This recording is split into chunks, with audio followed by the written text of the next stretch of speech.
Have you ever tried to beat a Pokemon game in a single sitting? Something that was impossible for a lot of our childhoods is actually not that bad in modern times, with some of the shortest runs only taking minutes to complete. However, there are some categories in certain games that take a few hours to finish, and some that take much longer. To find one of Pokemon's longest and most luck-filled categories, we need to look at the third generation of games, particularly Pokemon Ruby, Sapphire, and Emerald. Now, Ruby and Sapphire are the standard entries for the Hoenn region, but Pokemon games back in the day received something along the lines of a director's cut version after the originals had released. In 2005, we got our hands on Pokemon Emerald, featuring additions to the main story, along with more content added to the post-game, which happens to be the topic of today's video. In Ruby and Sapphire, the player could set sail for the Battle Tower after defeating the Pokemon League champion, a returning feature from Pokemon Crystal.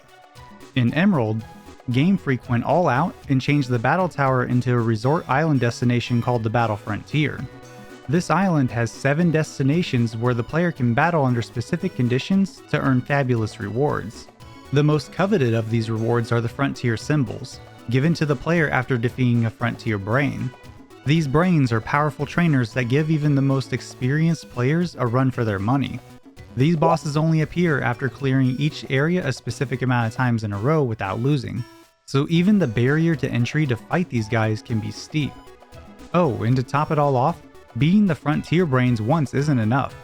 Beating a brain the first time lands you a silver symbol. However, if you keep going on your win streak, you can face a more difficult version of the facility's brain to earn a gold symbol. So, if you want to completely finish the Battle Frontier, you have to earn every gold symbol. With a task like this being so challenging, it's no wonder that speedrunners have a desire to cut something so difficult down to size. However, even after completing the main game in just a few hours, runners get completely bottlenecked as soon as they reach the Battle Frontier. So it's no surprise that the category takes almost an entire day to finish. Today, I want to answer the question, why does it take over 17 hours to get all the gold symbols in Pokemon Emerald?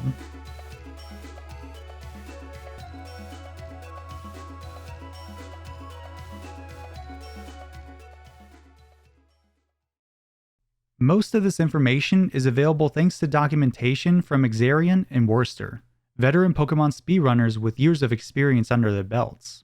I'll also be referencing Exarion's run a lot in this video, so please check it out if you get some free time. To start, let's briefly talk about the main game.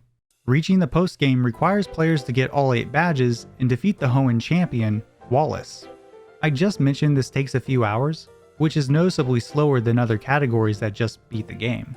Part of this is because of the category rule that bars glitches from the run. The idea is that the community doesn't want to get an overpowered Pokemon through some glitch, and just run through the Battle Frontier with it. In order to prepare for the Battle Frontier in this setting, runners need Latios, Metagross, and Swampert to stand a chance. The first 2 are great physical and special sweepers, being able to take down opponents quickly. Then there's Swampert, who has a great type combination and a varied moveset to complement the first 2 choices. Now, while these Pokemon are great, getting them is only part of the problem we need to tackle. The other issue we have is making sure these Pokemon are good from a stat perspective. Pokemon have hidden modifiers to their stats called effort values and individual values, EVs and IVs for short. These values are attached to each stat a Pokemon has and are used to influence how these stats grow over time. IVs for each stat are assigned a value between 0 and 31 at a specific point of receiving or encountering the Pokemon. These numbers directly reflect stat increases of a Pokemon at level 100, but are applied through a formula regardless of level. So for example, if you have a hit point IV of 29, it'll add 29 HP to the total HP of the level 100 Pokemon. It's important to note that these numbers can't be changed after they're generated. EVs are much simpler, as each Pokemon starts out with 0 in each stat, with the maximum possible of 255 in the single stat, and a 510 point maximum between all the Pokemon's stats. At level 100, every 4 EVs in a stat translates to a 1 point increase to the Pokemon's stat. EVs are obtained when a Pokemon gets experience from a battle, with the Pokemon defeated determining which stat gets EVs. Pokemon are also assigned natures at the same time they're assigned IVs, which can boost one stat with a certain multiplier and debuff a stat with a similar multiplier. Some natures don't do anything stat-wise, but influence other things we'll be talking about later on. Now you might think that runners can only ensure that the final team has good EVs, and leave everything else up to chance. But thankfully they have a solution for this. While glitching is not allowed, RNG manipulation can be used to obtain a Pokemon with a favorable nature and IVs.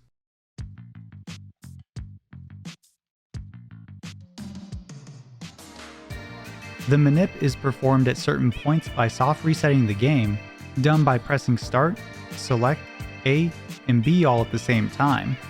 This resets specific values in the game's memory to a flush state. These values will advance 60 times a second, or once per frame, in the exact way every single time. What this means is if runners can match the values in the game's memory with the exact point where Pokemon's stat values are generated, they can obtain a Pokemon that's optimal for the speedrun.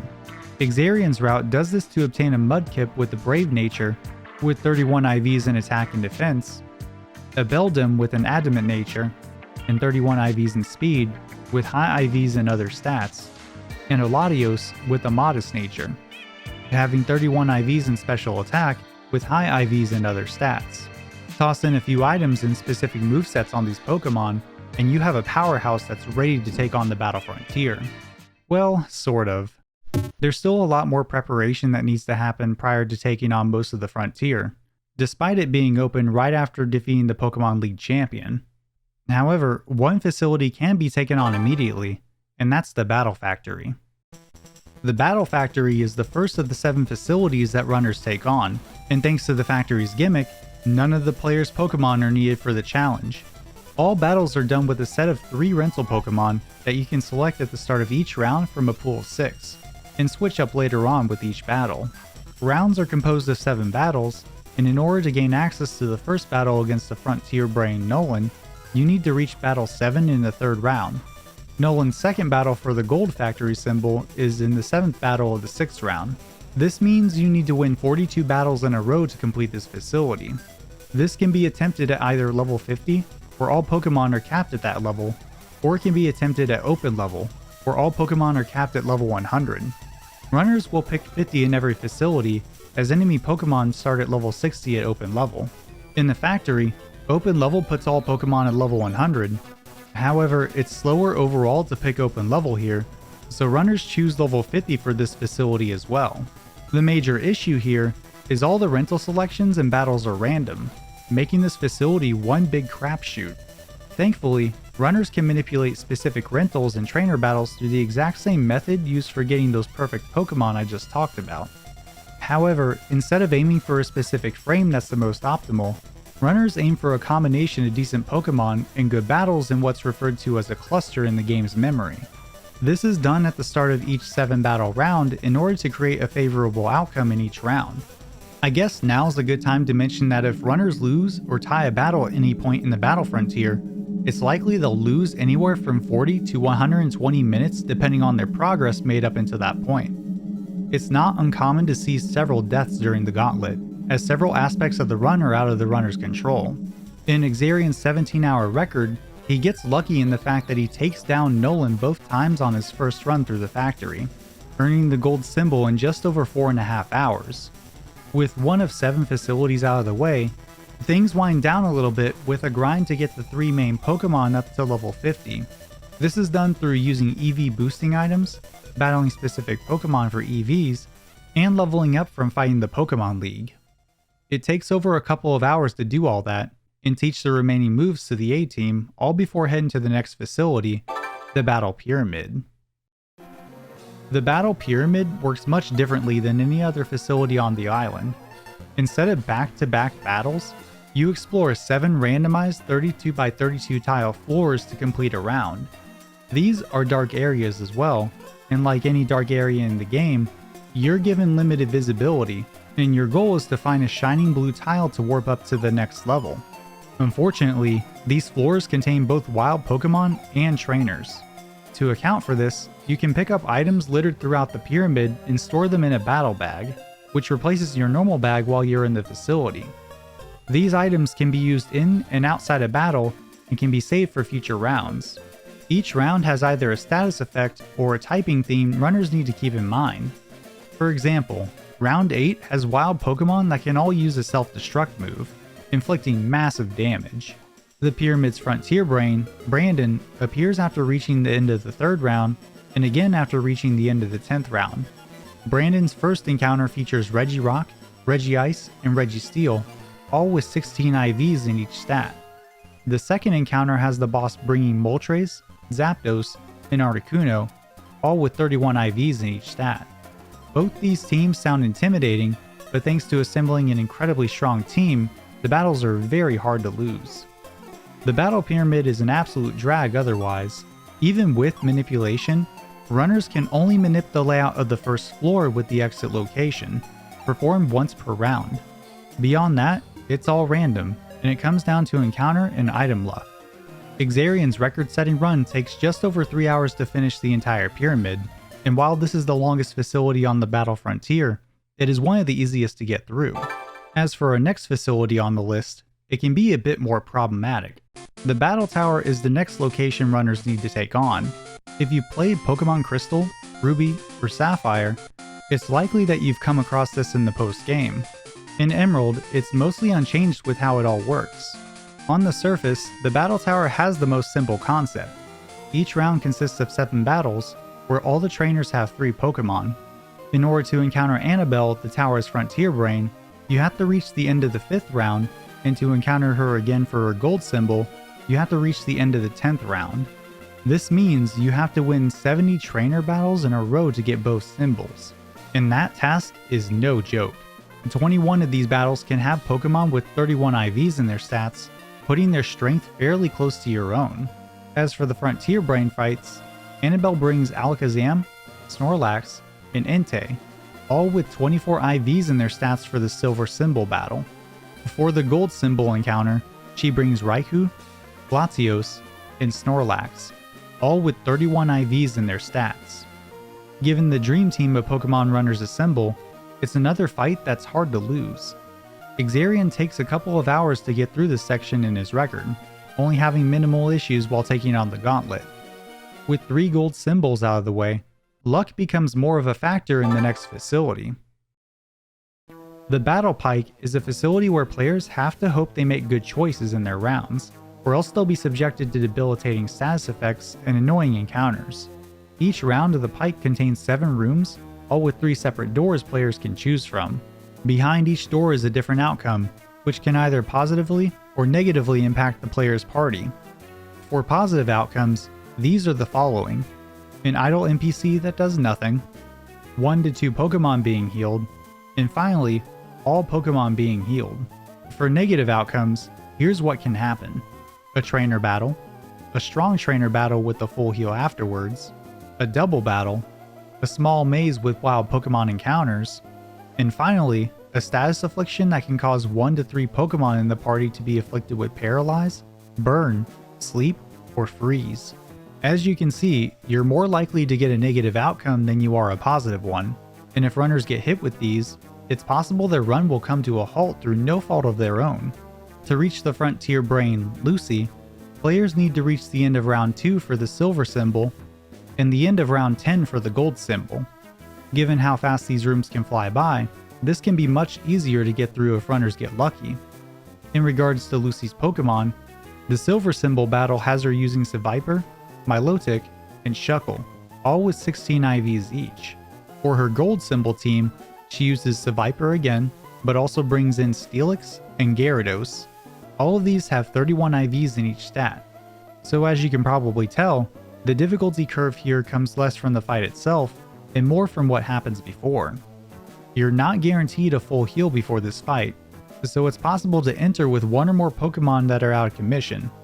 Outside of that, the fight is simple with the team on hand, and it's hard to lose if all party members are at full HP. As for manipulation, it's possible to manip the first room, but beyond that, it's not consistent to get multiple outcomes that are good. Exarion's run aims for a 4-frame cluster in memory that ensures an idle NPC in the first room, making the facility that much easier. It took Exarion just over an hour to obtain the Gold Symbol from Lucy, which is pretty good considering his Gold Symbol fight only had him starting with 2 Pokemon that were able to battle.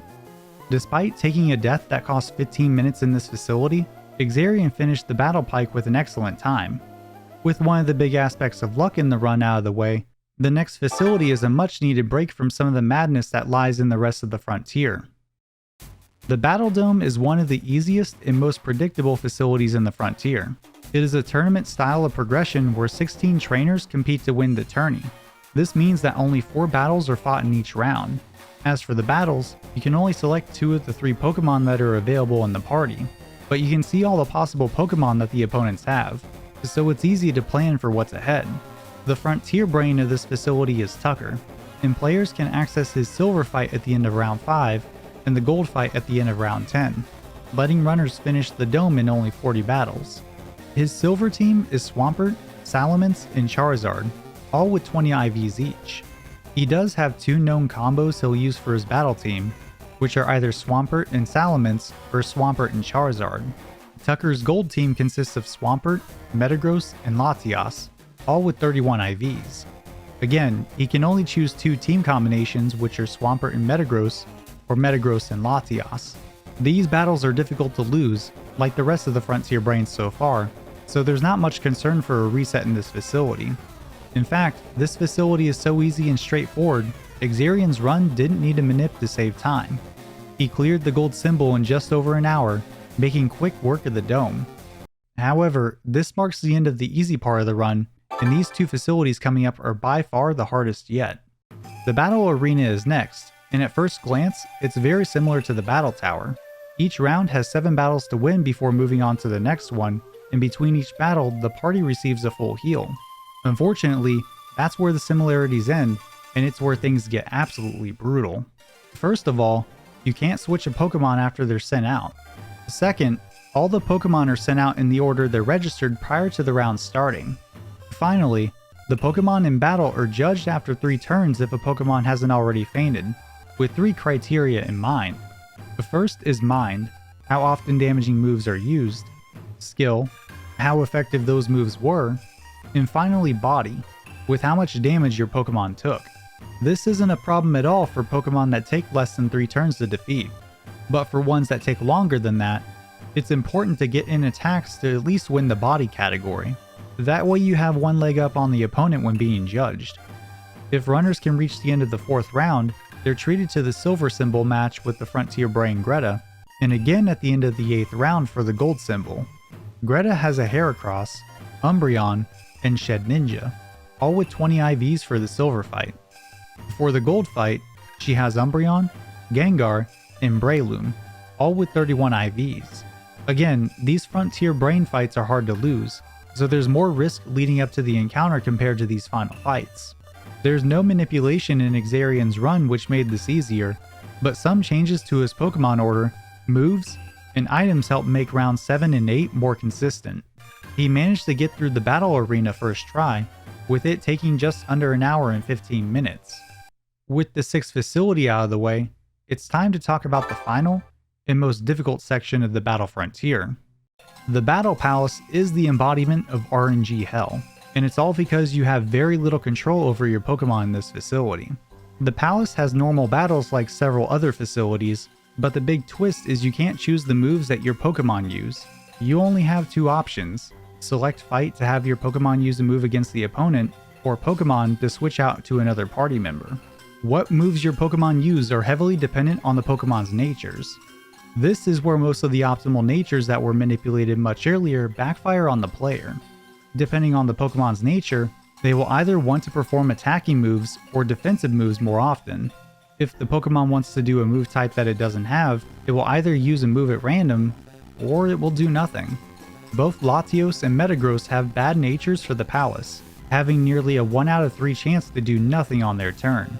Swampert's nature is manipulated specifically for this palace, as there are some natures which would benefit the Pokemon more in standard battles. Thankfully, this gauntlet isn't as long as some of the others. While there's still 7 battles in each round, the rounds to reach the final Frontier Brain, Spencer, are a modest 3 for the silver fight, and 6 for the gold fight. His silver fight features Crobat, Slacking, and Lapras, all with 16 IVs. His gold fight features Arcanine, Slacking, and Suicune, all with 31 IVs. These fights with the Dream Team are favored towards the runner, but RNG can cause things to go wrong at any time. While most of the Battle Palace is not manipulated, both Spencer fights can be, with manip routes existing in Exarion's run. Exarion's run attempts these manipulations, but unfortunately fails them both. This resulted in longer fights with the Palace Brain, but thankfully that didn't matter, as the fights were not even close. Exarion finished his run nearly 2 hours faster than Werster's time set years before then. While several manipulations didn't work, and Exarion had a 15-minute time loss from a death in Battle Pike, this run is extremely lucky. There's an extremely good reason why only 2 times from years ago are up on the leaderboard. Not only is good luck required for a good time, but also investing a huge block of time for the run in the first place is needed. If you would like to try your hand at a playthrough using these strategies, I left links to all the notes from Exarion and the Pokemon Emerald leaderboards in the description below. Stay hydrated, folks, and be sure to click the video in the middle of your screen for another amazing speedrunning story.